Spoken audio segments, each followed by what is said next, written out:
जणे युवकर शक्त काठ फाड़िया माड़े अति गुरुतर होई जणे व्यक्ति मेडिकल रे चिकित्साधीन अछंती। परे काठ फाड़िया रे आक्रमण करिथिबा युवक को पुलिस गिरफ्त करिछि। मिलिथिबा सूचना अनुसार केन्दुझर जिला बड़बिल थाना अंतर्गत अग्निशम विभाग कार्यालय विपरीत पार्श्वर दामुहाटी अंचल मथुरागिरी नामक जणे व्यक्ति एक होल्डिंग दुकान करिसंती।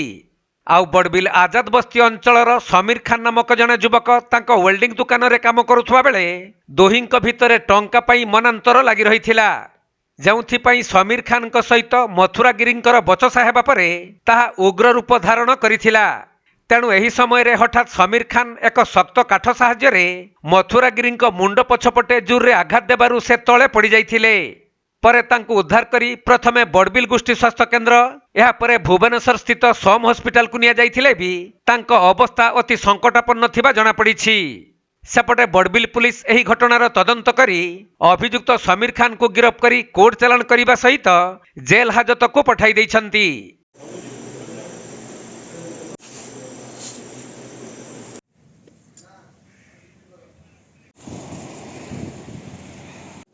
केन्दुझर जिल्लारू दीपेश कुमार बेहेरा रिपोर्ट, कोणार्क लाइव।